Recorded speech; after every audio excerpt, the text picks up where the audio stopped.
ह्या महामानवांना त्रिवार वंदन करून उपस्थित उपासक उपासिका तद्वतच आपल्या चॅनलवर महाराष्ट्रभर बघणारी सर्व प्रेक्षक मंडळी, उपासक आणि उपासिका यांच्या प्रति मंगल मैत्री व्यक्त करून आजच्या काय बोलायचं नाही ना, क्रांती आणि प्रतिक्रांती ह्या ग्रंथाचं पठण आणि श्रवण आपण करतो. ग्रंथ समजून घेताना थोडासा तुम्हाला कठीण जाईल,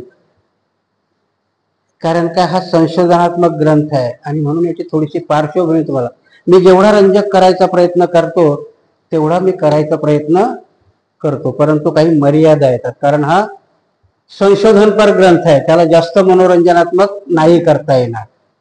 कारण त्याला जास्त मनोरंजनात्मक करायला गेलं तर मग ते काहीतरी वेगळंच होईल. पहिलं मी समजून सांगताना सांगतो की बाबासाहेबांनी हा ग्रंथ कशा टाईपमध्ये लिहिलाय. पहिला त्यांनी कालावधी घेतलाय. त्यांना ज्यांनी जे वाङ्मयाचे त्यांचे 5 ग्रंथ घेतले त्या ग्रंथाचा कालावधी बाबासाहेबांनी डिफाईन केलाय पहिला. कारण याच्यातून बाबासाहेबाला ते सिद्ध करायचं की यांचं पूर्ण जे साहित्य आहे ते बुद्धाच्या पूर्वीचं नाही आहे, ते बुद्धाच्या नंतरचं आहे. हे त्यांनी पहिल्या याच्यामध्ये सिद्ध करायचंय त्यांना. आणि म्हणून त्यांनी जे 5 वाङ्मय घेतलेले आहे त्याच्यातलं पहिलं त्यांनी मनुस्मृती घेतलं, त्याच्यानंतर गीता घेतली, त्याच्यानंतर वेदांत सूत्र घेतलं, महाभारत घेतलं, रामायण घेतलं आणि पुराण घेतले.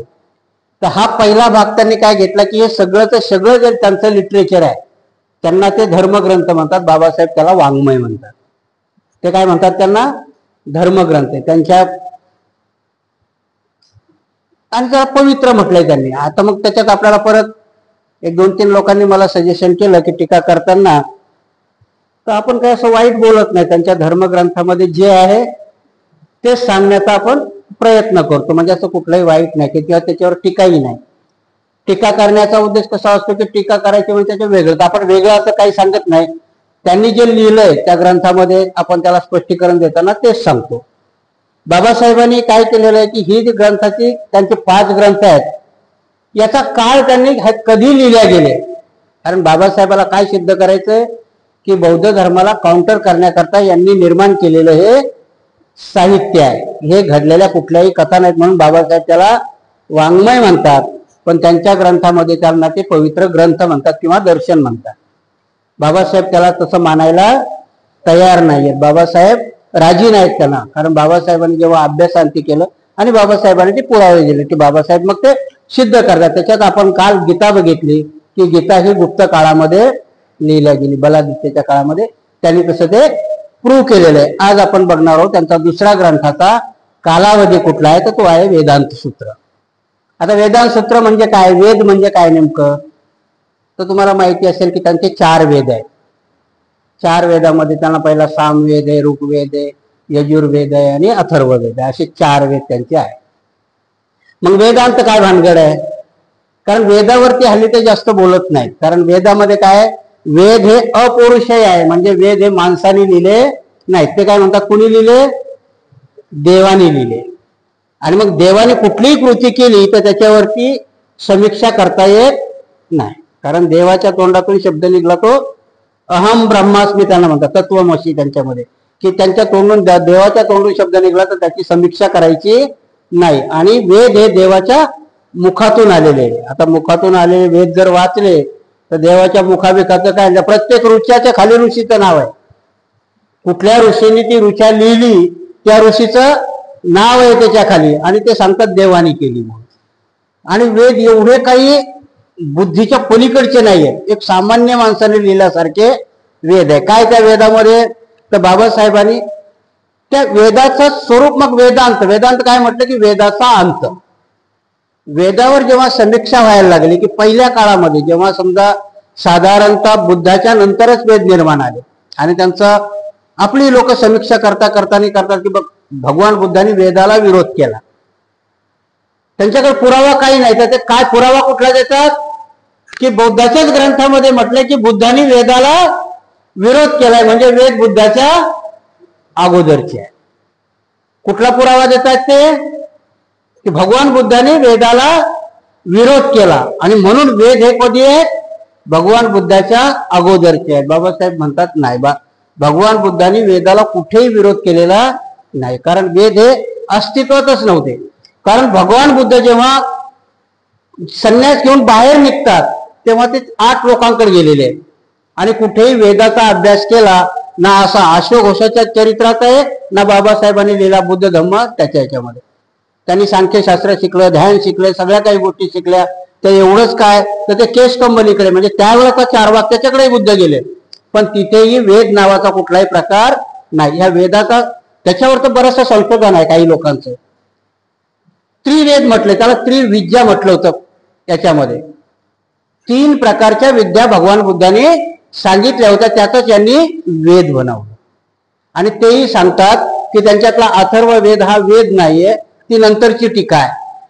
आपल्याला त्या भानगडीत पडायचं नाही, कारण त्या भानगडीत पडलं की आपण हिंदू धर्म सांगतोय असाच प्रकार होईल. जर काही गोष्टी तुमच्या लक्षात नाही आल्या तर हे बंद झाल्यानंतर तुम्ही विचारा, कारण मला माहिती आहे, मी जवळजवळ 3 वेद वाचले आणि म्हणून त्याची बरीचशी माहिती मला आहे. नाही असं नाही. तर हे वेदांत सूत्र घेतलंय बाबासाहेबांनी. वेद घेतले काय घेतलंय वेदांत सूत्र घेतलंय. वेदांत सूत्राचं दुसरं नाव आहे उपनिषद, की ज्याला उपनिषद म्हटलं. मग हे कधी निर्माण झाले?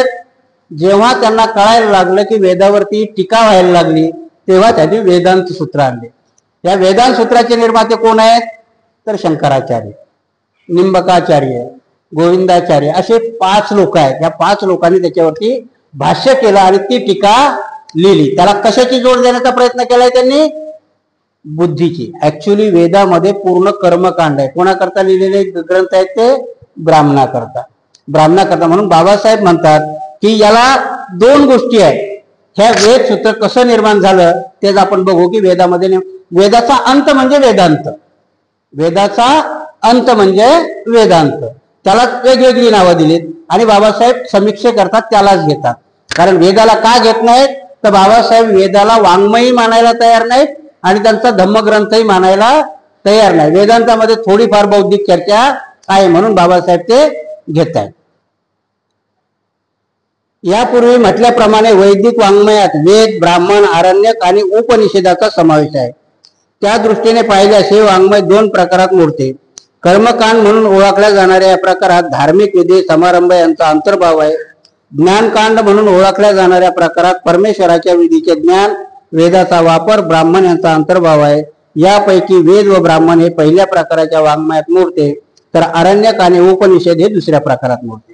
जसं मी तुम्हाला पहिल्याच गोष्टी सांगितलं की वेदाचा त्यांनी शेवटच्या प्रकारामध्ये त्यांनी उपनिषद आणले. त्याचे 2 प्रकार. आता तुम्हाला माहिती आहे की नाही माहिती नाही की दर्शनशास्त्रामध्ये सांख्य आणि योग, मीमांसा आणि वेदांत असे 3 त्यांचे दर्शन आहे. ह्या 3 दर्शनामध्ये त्यांनी बौद्धिक याची चर्चा करण्याचा प्रयत्न केलेला आहे. या सूत्राचे सूत्रधार कोण आहेत? आता जे वेदांत सूत्रधार सांगतात तर याचा सूत्रधार आहे बादरायण आणि दुसरा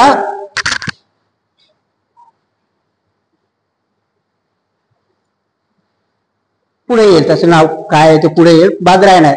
बाबासाहेब इथे सांगतात की यांनी 2 शाखा निर्माण केल्या. पहिल्या शाखेमध्ये काय निर्माण केलं त्यांनी की वेद आणि ब्राह्मण. ब्राह्मणाला कर्मकांड करण्याकरता वेदाची निर्मिती केली. आता त्याला कशावरचा हे पुढे येईल, मी तुम्हाला रंजक करण्याकरता, कारण तुम्हाला जर असं समजावायला गेलो तुम्ही झोपी जा. म्हणून सांगण्याचं काय होतं की वेदाची निर्मिती होती ब्राह्मणाच्या उपजीविकेकरता, की ज्याच्यात होम, हवन आणि हे प्रकार आले होते. ह्या प्रकारावरती जेव्हा टीका व्हायला लागली, कारण वेद हे देवाच्या तोंडातून आलेत आणि त्याला मीमांसा करता येत नाही, आणि म्हणून शंकराचार्यांनी हा वेदांत हा प्रकार त्याला जोडला गेला. म्हणजे वेदाचा अंत होता त्याला पकडलं, त्याचं मोडिफिकेशन केलं, त्याच्यामध्ये तत्वमीमांसा टाकली. आणि म्हणून बाबासाहेब इथे काय म्हणतात की यांनी 2 वेगवेगळे केले की पहिलं कर्मकांडाला कोणाची तेही केली की ब्राह्मणाची. कशाला टार्गेट केलेलं आहे ते कर्मकांड? आता जर तुम्ही हे बघितलं असेल की बौद्ध धर्मामध्ये त्यावेळेसचे जे विधी होते भगवान बुद्धांनी विधी हे शास्त्रोक्त पद्धतीने सांगितले होते. त्यातलं एक साधं उदाहरण तुम्हाला सांगेल की भगवान बुद्ध अगुंतर निकायामध्ये सांगतात की तुम्हाला जर एखाद्या मुलाला जन्म द्यायचा असेल तर सूत्राचं उपयोग केला म्हणजे त्याच्यामध्ये भगवान बुद्धांनी तो विधी सांगितलेला आहे की जर आपल्याला मुलाला जन्म द्यायचा तर भगवान बुद्धांनी एक सूत्र सांगितलेलं आहे. त्याच्यामध्ये भगवान बुद्ध सांगतात की नियम आहे. पहिला नियम काय आहे तर बीज नियम आहे. दुसरा नियम ऋतू नियम आहे. तिसरा नियम काय संस्कार आहे. आणि चौथा धर्म नियम आहे. जर ह्या नियमाचं पालन केलं तर जन्माला येणारी संतती ही चांगली जन्माला येते. बुद्धाच्या सूत्रामध्ये सांगितलेलं आहे. आता एक कर्मकांड आहे का? कर्मकांड नाही. बीज नियमामध्ये भगवान बुद्ध त्याचा विस्तार करताना सांगतात की बीज नियम उपमा देताना सांगतात ती शेतीची की शेतकरी नांगरताना त्याच शेतामध्ये ते बीज टाकतो की त्या शेतामध्ये ते उगवेल आणि मग त्या शेतात उगवण्याकरता त्याची मशागत असते ना. असंच फेकतो का तो बीज? भगवान बुद्ध विस्तार करताना सांगतात की ते शेताची नांगरणी कोळपणी हे सगळं केलं पाहिजे. तसं मनुष्य जन्माला येणं ही एक प्रकारची शेती आहे. आणि त्याला उदाहरण ते देतात की स्वतःच की जेव्हा महामायेला स्वप्न पडतं त्यावेळेचा बोधिसत्व विनंती करतात तिला की मला तुझ्या गर्भामध्ये प्रवेश करायचा आहे. परंतु त्याला आड घातल्या जाते. कारण ते असतं की शुद्धोधनाला आणि महामायेला बीज उत्पत्ती करायचा जो बीज नियम असतो. त्या दिवशी ते व्रत संकल्प करतात आणि त्या दिवसापासून अष्टशिलाचं पालन करायला सुरुवात करतात. म्हणजे कुठली हत्या करणार नाही, कुठलं करू नाही. म्हणून शुद्धोधन हे बीज निर्मिती करताय म्हणून बीज नियम. म्हणून तुकाराम महाराजांनी त्याच्या पुढचा विस्तार केलेला आहे की शुद्ध बीजापोटी फळे रसाळ गोमटी. हा बुद्धाचाच चालत आलेला पर्याय आहे. बीज नियम म्हणजे की त्यांनी आपल्यामध्ये केलेली शुद्धी आणि आईनी ते व्रत पाळून केलेली मशागत आणि तिथे झालेला तो संगम त्याच्यामधून निर्माण होणारा गर्भधारणा ही शुद्ध निर्माण होते. त्याच्यानंतर मग त्यांनी काय सांगितलं ऋतू नियम. कारण कुठल्याही ऋतूशिवाय आज जर तुम्ही उन्हाळ्यात पेरणी केली तर पीक येईल का? नाही येणार ना. पावसाळ्यातच पेरणी करावं लागते. उन्हाळ्याचं पीक दुसरं आहे. विहिरीला पाणी असेल तर तुम्ही गहू पेरू शकता. भगवान बुद्ध तसंही सांगतात की माणसाच्या उत्पत्ती करता ऋतू नियमाचा पण अभ्यास केला पाहिजे. शास्त्रीय दृष्ट्या सांगितलं त्यांनी की कुठल्या ऋतूमध्ये माणसाने उत्पत्ती करावी. पहिली गोष्ट तर काय आहे की प्रत्येक प्राण्याचा उद्देश काय आहे. आजही जर समजा आपण जन्माला आलो तर प्रत्येक माणूस हा थोडासा बुद्धीने सक्षम आहे म्हणून आपण निर्वाण बिरवाण ह्या गोष्टी करतो. पण प्राण्यामध्ये काय आहे उद्देश त्यांचं?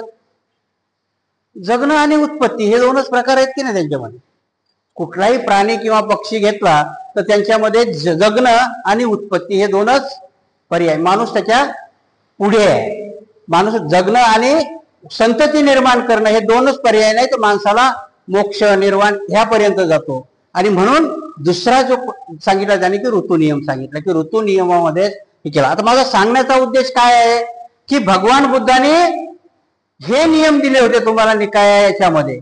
यांनी विधीमध्ये काय नियम आणले होते की नवस बोलला की पोरग काउंटर केलं की नाही त्याला कर्मकांड दिलं. बाबासाहेब तेच तिथं बाबासाहेबांनी स्पष्ट लिहिलं. म्हणून मी तुम्हाला सांगितलं की समजून घेताना त्यांनी काय केलं की तिथे बुद्धांनी सांगितलं काय होतं की ह्या 4 नियमाचा उपयोग केला तर संतती चांगली होणार. इथे यांनी काय केलं की यज्ञामध्ये तुम्ही बसा, यज्ञामध्ये बळी दिला की तुम्हाला पुत्र होतो. त्याच्या पुढे जाऊन त्यांनी 16 सोमवार शुक्रवार हे सगळे व्रत वैकल्य बाबासाहेबांना ते सिद्ध करायचं होतं. हे कधी केलं यांनी कर्मकांडाने कधी आणलं तर बुद्धाच्या नंतर. कारण त्या नियमाला यांना काउंटर करायचं होतं. कारण सोप्या नियम. आता कसं होतं आपणही कुठलाही अभ्यासक्रम घ्यायचा झाला पोरग जर कमी असेल तर आपण काय म्हणतो 58% मार्क पडला आर्ट घेऊन मोकळा हो आहे की नाही. सायन्स नको घेऊ म्हणतो कारण का तुझी पात्रता नाही तिथपर्यंत. कारण त्यावेळेसच्या लोकांना नाही. बुद्धाचं तत्वज्ञान कसं होतं कृतीशील आहे ना, अवघड आहे ना थोडं. आणि म्हणून त्यांनी काउंटर दिलं. यज्ञात बसला नवस केला काम भागलं. भगवान बुद्ध तिथं बीज नियम पाळायला सांगतात. इथे तुम्हाला फक्त खाली यज्ञ केला की काम भागलं. म्हणून इथे बाबासाहेबांनी लिहिलं की वेदांत सूत्रांनी काय केलं असेल त्या वेदाचा तर त्या कर्मकांडाला फक्त खाली जोड दिली तत्वमीमांसेची, चांगल्या मीमांसाची. मग काय आणलं त्याच्यामध्ये की पहिलं काय होतं की ब्राह्मण आणि वेदांत कर्मकांड होतं ना, याने दुसरं स्वरूप काय दिलं त्याला, ऋषी आणि तत्वज्ञान.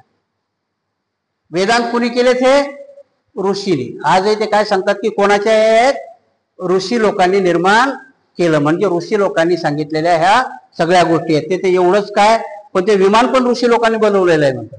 पुष्पक विमानाची कथा सांगतात ना, ते खूप पुढे जातात. ते तुमच्या संकल्पनेला, रिव्होल्युशनला पकडून काउंटर रिव्होल्युशन कसं करायचं ते त्यांच्याकडून शिकलं पाहिजे. अणुबॉम्बला ब्रह्मास्त्र दिलं की नाही त्यांनी, अणुबॉम्ब निर्माण केला ते म्हणे आमच्या त्याच्यातच होतं, ब्रह्मास्त्र होतं, कृष्णाने तयार केलं, ब्रह्मास्त्र सोडलं की तेच तुमचा अणुबॉम्ब आहे. तेव्हा त्यांच्याकडे होता, पण अणुबॉम्बचा शोध अमेरिकेने लावला, यांचा ब्रह्मास्त्र इथेच आहे. तर बाबासाहेब इथे त्यांना सांगतात की वेदांतामध्ये त्यांनी 2 शाखा केल्या आणि त्या 2 शाखाला, एकाला कर्मकांड आणि एकाला ज्ञान, याची परिभाषा दिली. बाबासाहेब सिद्ध काय करतायत, याला जोड दिली आणि बाबासाहेब पुढे सिद्ध करतात की हे नेमकं कधी घडलेलं आहे, तर बुद्धाच्या अगोदर नाही, बुद्धाच्या नंतर आहे. म्हणजे ही प्रतिक्रांती आहे, बुद्धाने केलेल्या चांगल्या गोष्टीला काउंटर करण्याकरता त्यांनी केलेली ही सुधारणा आहे.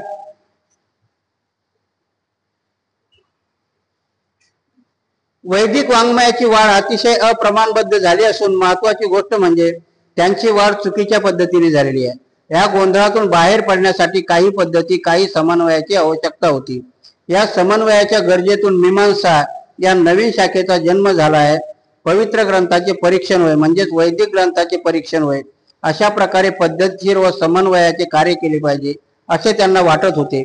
त्यांच्या 2 प्रकार घडले, एक म्हणजे कर्मकांडावरील वाङ्मय पद्धतशीर हवे असे वाटणारे लोक व दुसरे म्हणजे ज्ञानकांडावरील वाङ्मय पद्धतशीर हवे असे वाटणारे लोक.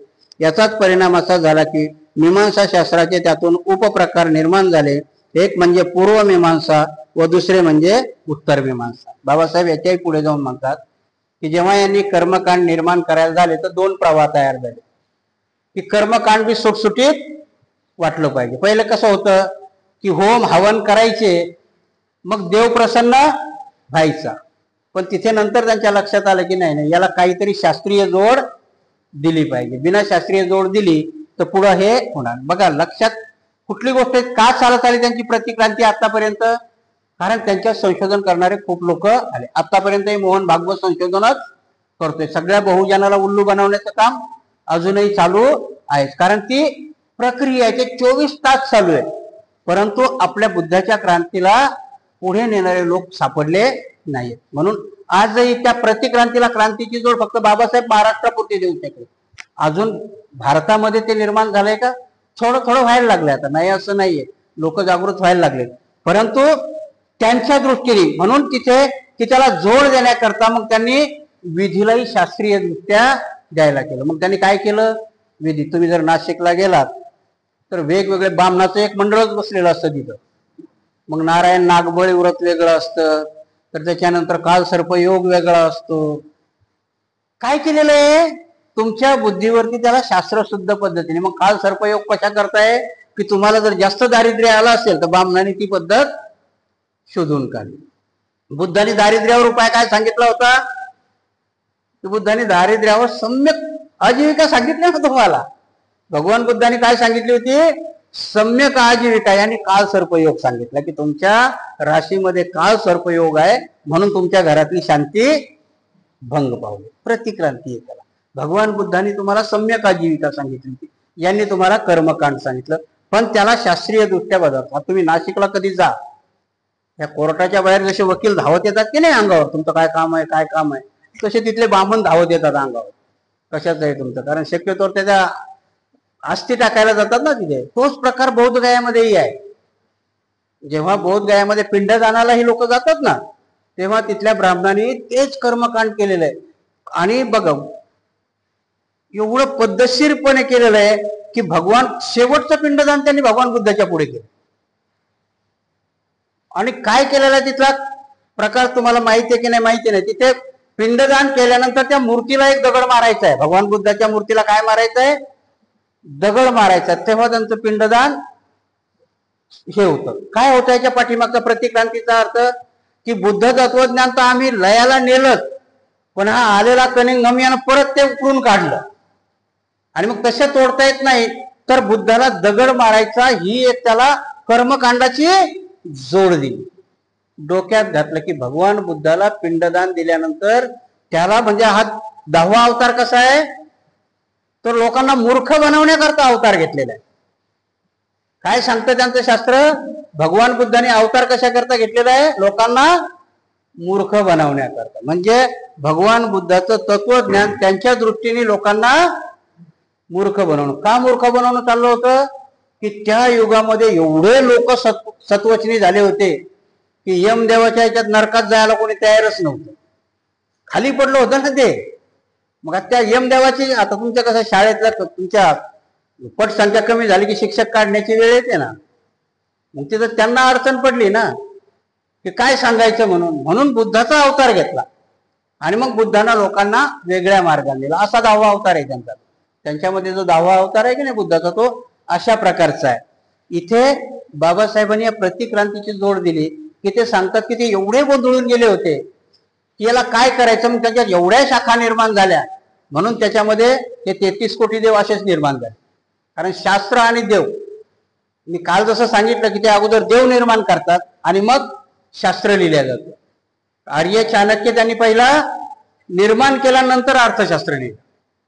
म्हणून कुठल्याही गोष्टी ह्या अगोदर ते निर्माण करतात. जसे मी काल संतोषी माता सांगितली तशी संतोषी माता निर्माण करायची, मग संतोषी मातेचं स्तोत्र लिहायचं आणि ते विकायचं. दोन्ही गोष्टी ते करतात. तुम्हाला मूर्खही बनवतात आणि तुमच्याकडून पैसेही काढतात.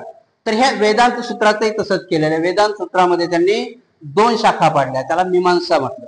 आणि त्या मीमांसामध्ये 2 सूत्र पाडले की एक तुमच्या कर्मकांडाला शास्त्रीय भाग दिला, जो बुद्धाला काउंटर करायचा. कारण बुद्धाचं शास्त्रोक्त पद्धतीने होतं. जसं मी तुम्हाला उदाहरण सांगितलं की भगवान बुद्धाने संतती नियमनाकरता 4 नियम सांगितले, बीज नियम, ऋतू नियम, आहार नियम आणि कर्म नियम. हे सांगितलं त्यांनी. त्याच्याकरता कर्मकांड काउंटर करण्याच्या ह्या पद्धती आहे. पण बाबासाहेब या पहिल्या प्रकरणामध्ये काय सिद्ध करायचे बाबासाहेबाला, की हे बुद्धाच्या नंतर लिहिल्या गेले. कारण सगळ्याच गोष्टी लिखित आहेत का. महाभारतामध्ये जर तुम्ही प्रसंग पाहिला की कर्णाला द्रोणाचार्याने शिक्षणाला मनाई केली, ही दंतकथा आहे. ऍक्च्युअल महाभारतात ही कथा नाहीये, एकलव्याची आहे, पण कर्णाची नाहीये. कर्णाला शिकवलंय द्रोणाने, कर्णाचा भाऊ आहे शोण म्हणून, त्यालाही शिकवलंय. पण ही कथा अशी रंगवल्या गेली की द्रोणाने कर्णाला विद्या द्यायला नाकारलं. ऍक्च्युली कुलगुरू द्रोणाचार्य नाही, त्यांचा कृपाचार्य आहे. त्यांचा कुलगुरू कोण आहे, कृपाचार्य. आणि म्हणे विशेष ट्युशन ठेवलेला द्रोणाचार्य, विशेष शिक्षणाकरता ठेवलेला कोण आहे, द्रोणाचार्य. याला जोड त्या अशा दंतकथा करून देत आहेत. हेच आहे कर्मकांडाचं. त्यांनी ह्या वेदांतामध्ये ते सूत्र आणलं की वेदावरती टीका व्हायला केली. ते बोलून तर बसलेत की वेद देव निर्मित आहे. मग वेदाचा जो अंत भाग आहे त्या अंत भागाला त्यांनी वेदांत बनवलं. आणि त्याचे बनवणारे हे 5 जण आहेत, ज्याला शंकराचार्य, निंबकाचार्य, गोविंदाचार्य असे 5 लोक आहेत. त्यांनी आतापर्यंत ते करतात. अजूनही त्याचं मॉडिफिकेशन होतच आहे. ते असं निर्माण करतात की तुम्हाला शास्त्रात आहे असं वाटतं, ठोकून देतात. ते असं शास्त्राविस्त्रात काही नसतं, परंतु तो बामण ठोकून देतो. आणि ह्या 2 शाखा निर्माण केल्यानंतर त्यांचा एवढा गोंधळ उडाला की वेगवेगळ्या शाखा त्यांना मग नंतर निर्माण करावा लागल्या.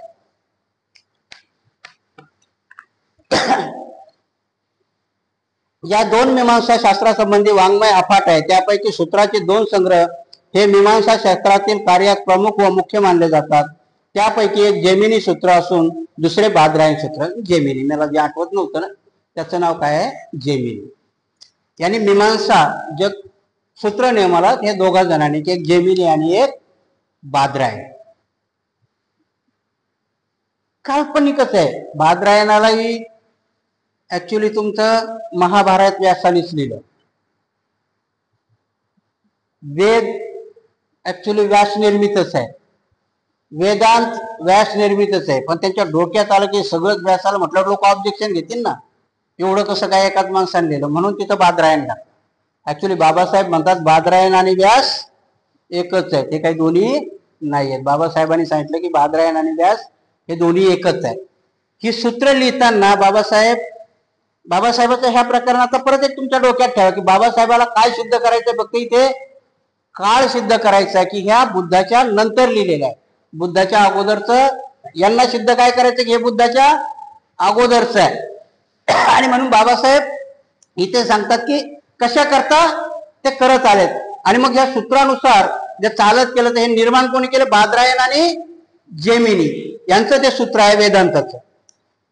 हा बादरायण कोण, त्यांनी ही सूत्रे कशासाठी व केव्हा लिहिली, केवळ नावाखेरीज त्यांच्या बाबतीत काहीही माहिती उपलब्ध नाही.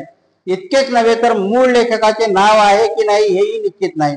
या सूत्राच्या लेखकाच्या संदर्भात विचार करण्याइतपत अनिश्चित आहे. इतकेच नव्हे तर त्याचा प्रमुख भाष्यकारही यावर एकमत नाही. काही म्हणतात की बादरायण हा लेखक आहे, तर काहीच्या मते व्यास हे सूत्राचे लेखक आहेत.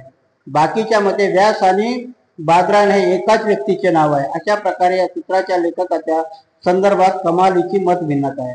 त्यांनी ही सूत्रे कशासाठी लिहिली, वैदिक वाङ्मयाचा एक भाग असलेले कर्मकांड ब्राह्मणांनी पद्धतशीरपणे करावे हे कोणालाही सहज समजू शकेल. ब्राह्मणाचा कर्मकांडाशी घनिष्ठ असा संबंध आहे. वैदिक वाङ्मयाचा भाग असलेले कर्मकांड व्यवस्थित करण्यावर त्यांचे अस्तित्व आणि चरितार्थ अवलंबून आहे. बाबासाहेब म्हणतात की यांनी का केलं व्यवस्थित, तर त्याच्यावर ब्राह्मणाचं पोट.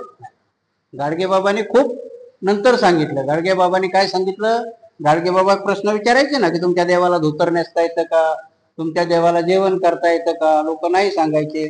मग गाडगेबाबा म्हणायचे की ज्याला धोतर नेसायची अक्कल नाही, ज्याला जेवायची अक्कल नाही, तो तुम्हाला कसं काय जेवण देईल रे. अरे बाबा हो, लक्षात घ्या, देव नावाची काही संकल्पना नाही, हे ब्राह्मणाचं पोट भरण्याची पद्धत. बाबासाहेबांनी इथं तेच लिहिलं की यांना ते सूत्रबद्ध पद्धतीत आणण्याची गरज का पडली, तर ते सूत्रबद्ध पद्धतीत आणल्यामुळेच ब्राह्मणाची रोजगार किंवा त्यांच्या पोटा पाण्याचा प्रश्न सुरू झाला. आणि म्हणून ह्या दोघांनी, बादरायण आणि जेमिनी यांनी हे वेदांताचं सूत्र निर्माण केलं आणि त्याला ह्या दोन शाखा दिल्या, त्याची मीमांसा करण्यात आली.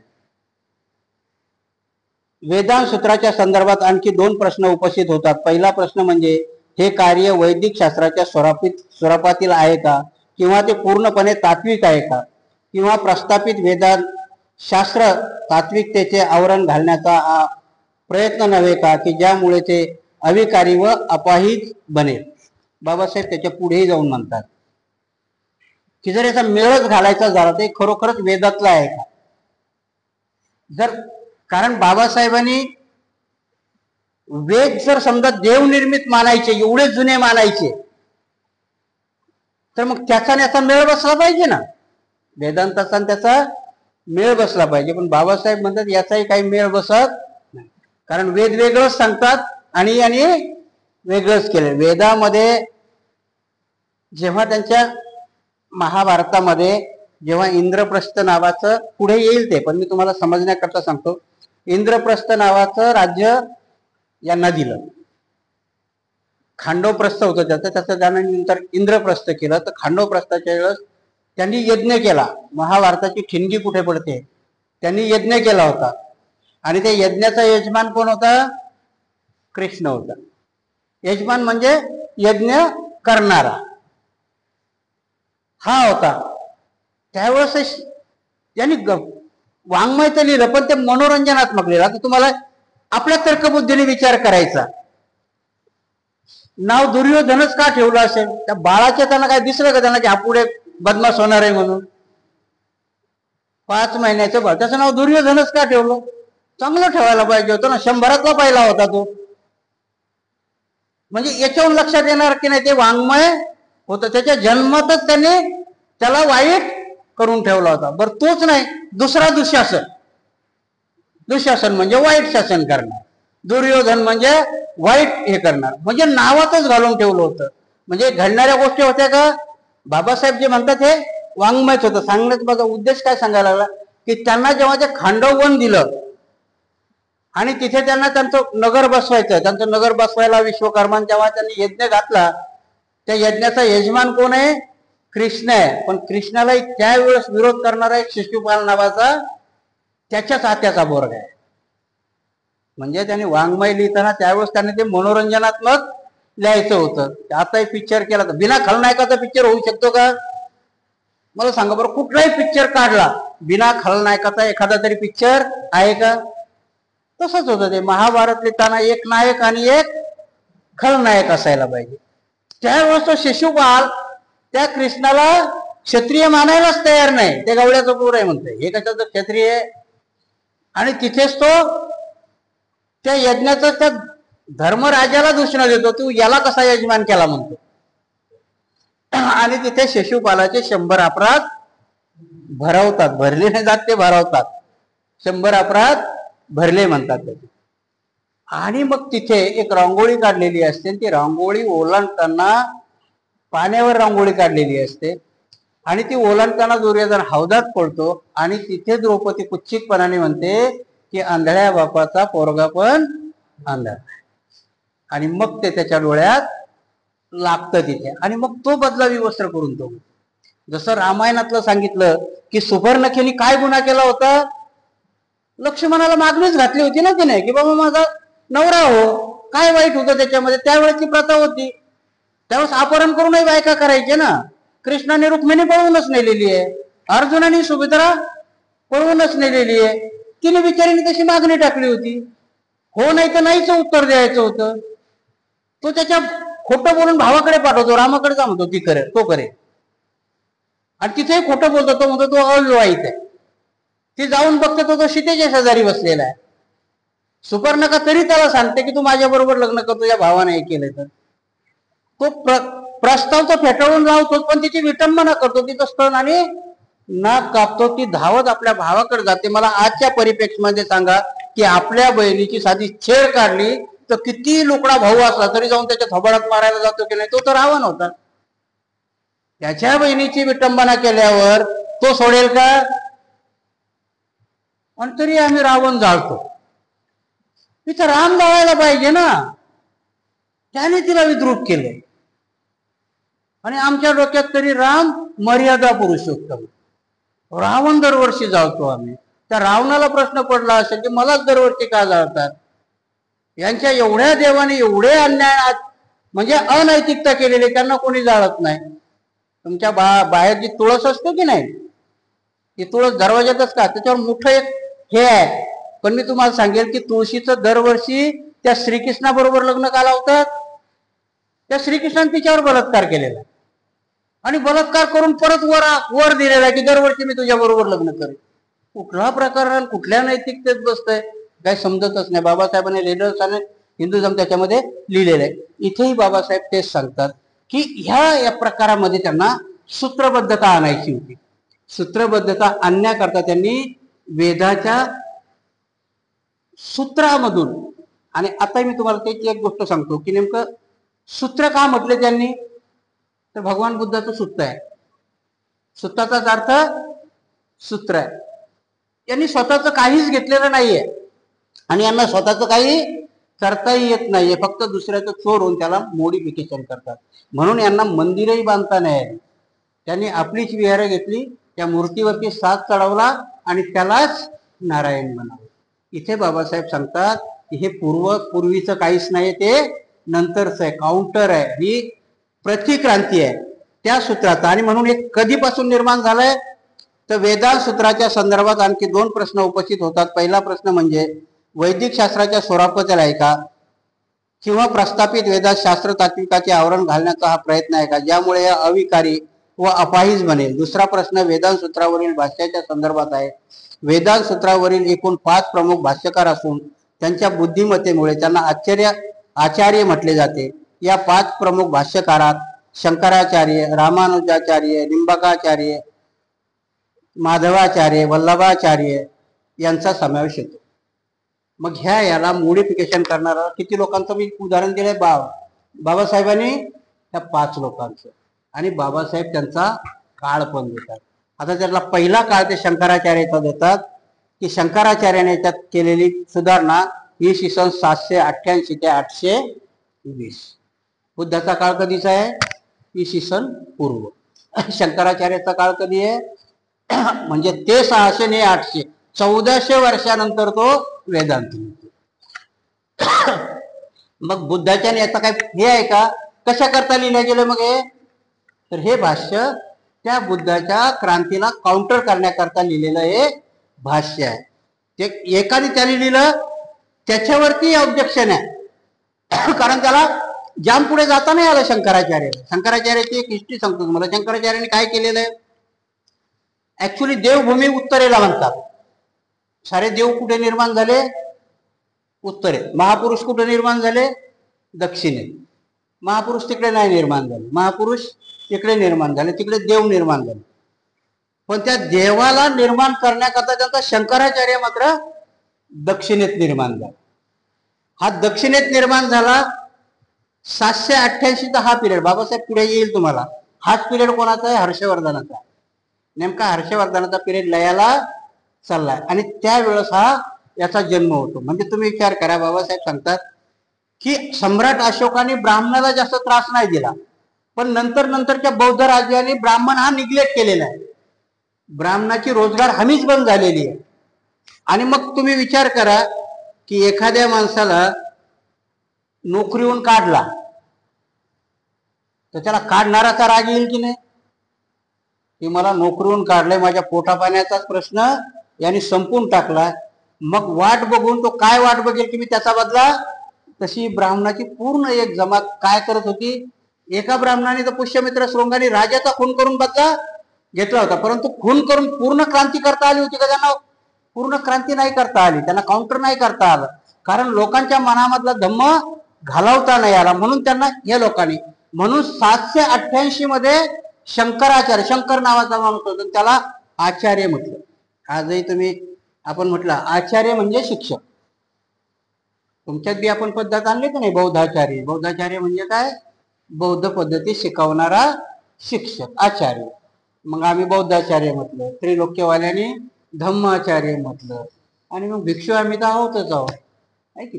ह्या तिन्ही गोष्टी ऍक्च्युली ज्याचे काम त्यानं करायलाच नाही. जर भिक्षूने भिक्षूचं काम चांगलं केलं असतं, त्यावेळेसची गोष्ट अशी होती की त्यावेळेस भिक्षू उपलब्ध नव्हते. म्हणून भैयासाहेबाला बौद्धाचार्याची संकल्पना मांडावी लागली, कारण तेव्हा भिक्षूच उपलब्ध नव्हते. बाबासाहेबाला धम्म दीक्षा घेताना 8 भिक्षूची गरज होती, 7च भेटले होते. आणि मग त्यावेळेस 8वा प्रतिमा मानून धम्मदीक्षा घेतलेली आहे, की भगवान बुद्धाची प्रतिमा मानून 8वा भिक्षू ज्यांना मानण्यात आणलं होतं. इथे ते सांगितलं की 788 मध्ये शंकराचार्याचा जन्म होतो. शंकराचार्य प्रतिक्रांती करायला जातो, परंतु तिथे आलो, कारण त्याच्या अगोदरचं सूत्र त्यांनी शून्य माध्यवाद हा नागार्जुनाने मांडलेला तोच तो घेतो. शंकराचार्याचा तो तुम्हाला ब्रह्मभाष्य हे सांगायला खूप वेळ जाईल, पण त्यांनी नेमकं सोप्या भाषेत काय सांगितलं, त्यांनी अद्वैतवाद सांगितला शंकराचार्यांनी, की नाम आणि रूप हा कोणाचा सिद्धांत होता, बुद्धाचा. यांनी काय केलं, शरीर आणि आत्मा ते स्वीकारलं विकृत करून. भगवान बुद्धांनी काय सांगितलं होतं, नामरूप सांगितलं. नाम म्हणजे काय, शरीर, पण 4 महाभूतांनी बनवलेलं. शंकराचार्यांनी 5वं महाभूत आड केलं, आकाश. आणि 5 महाभूताचं शरीर, आणि भगवान बुद्धांनी ज्याला चेतना आणि हे म्हटलं त्याच्यात आत्मा टाकून दिला. फरक काय केला होता, काही फरक नाही, फक्त त्यांनी त्याच्यामध्ये आत्मा टाकला. त्या आत्म्याला एवढं हे केलं की गीतेमध्ये त्या श्रीकृष्णाच्या तोंडात टाकलं की आत्मा असा प्रकार आहे की तो अमर आहे, तो काही मरत नाही. अर्जुनाला तेच सांगतो ना की पुढे तुझ्या भीष्म उभा आहे, तो त्याला नाही मारत, आत्मा तर अमर आहे, हा मेला की लगेच बाहेर येतो तो आत्मा. म्हणून तो फक्त खाली शरीराला मारतो. आणि आत्मा एवढा प्रभावी आहे की त्याला अग्नी जाळू शकत नाही, शस्त्रही तोडू शकत नाही, पाणी वाहून नेऊ शकत नाही. म्हणून तो आत्मा अमर आहे. जसा माणूस कपडा बदलतो तसा आत्मा ह्या शरीरातून निघून त्या शरीरात जातो. तिथे त्याने ते सांगितलं. परंतु ह्या शंकराचार्यांनी ही 2 तर आणली, पण शेवटचा त्यांनी माध्यमिक शून्यवाद याचाच चोरला, नागार्जुनाचा.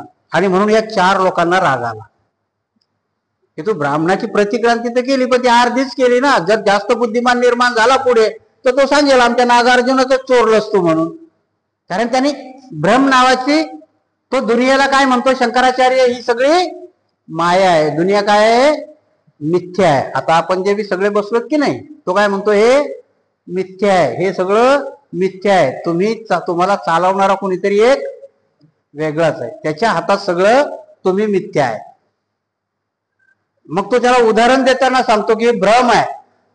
तर भ्रम कसा आहे की जर तुम्ही रस्त्याने चालत असाल आणि पुढे थोडासा काळोख असेल आणि त्या काळोखात पडलेली एखादी वेडी वाकडी काडी असेल तर तुम्हाला भ्रम कशाचा होतो? सापाचा. तसंच आहे की ही पृथ्वी आहे, या पृथ्वीवर माणसं आहे, हे काय आहे? भ्रम आहे, मायाजाळ आहे. ह्या माध्यमिक शून्यवाद कुणी मांडलं होतं? नागार्जुन. आणि कशामध्ये मांडलं होतं माध्यम? छोट्या भाषेत सांगतो. माध्यमिक शून्यवादाचा नागार्जुनाने मांडलेला सिद्धांत काय होता की तुमच्यातले सगळे क्लेश निर्माण होणं आणि शून्य राहणं याला माध्यमिक शून्यवाद म्हणतात. यांनी त्याचा मायावाद बनवला. आणि मग हे पुढचे जे आहेत ह्या चार जणांनी शंकराचार्याला विरोध केला आणि डिक्लेअर केलं की शंकराचार्य हा प्रसन्न बौद्ध आहे. शंकराचार्याला काय म्हटलेलं आहे? प्रसन्न बौद्ध म्हटलं, कारण त्यांना मान्य नाही. पण यांनी लापून ठेवलं. आजही जे पीठं निर्माण केलीत की नाही, ह्या लोकांनी जी पीठं निर्माण केलीत, जी चार शंकराचार्याची 4 पीठं आहेत की नाही, 4 पीठं ही भगवान बुद्धाच्या काळातली 4 मठ होती वेगवेगळ्या ठिकाणची.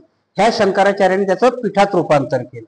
आजही तुम्ही जर ते बघितलं तर त्याला वेगवेगळे पीठ आहेत. ते काचीचं त्याला नावही वेगवेगळी आहेत. त्याच्यामध्ये आपण नंतर पडू. पण इथे या शंकराचार्याला विरोध करणारा कोण आहे? रामानुजाचार्य, निंबका. त्याचा हा रामानुजाचार्य कधी झाला? 1017 मध्ये. हाही बुद्धाच्या अगोदरचा आहे का? त्याच्यानंतर निंबकाचार्य आहे 1162 ला, माधवाचार्य आहे 1197 ला आणि वल्लभाचार्य आहे 1417 ला. ह्या शंकराचार्याचे तो कोणी खिचगंतीचही घेत नाही, कारण यांना काही निर्माणही करता येत नाही. कारण यांना आता आपली हल्लीची पोरं त्यांना वादविवादाचं चॅलेंज देतात.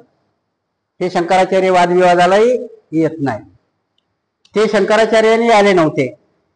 म्हणून बाबासाहेबांनी मग इथे डिक्लेअर केलं की शेवटचा यांचा जो आचार्य आहे तो कधी 1400 मध्ये निर्माण झाला.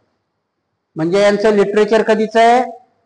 यांचं वाङ्मयही आत्ताच आहे, 1400 त्याच्या पुढचं. कधी? वेदांत सूत्राचा परिचय दिला त्यांनी. गीता तर त्यांनी गुप्त काळातली डिक्लेअर केली.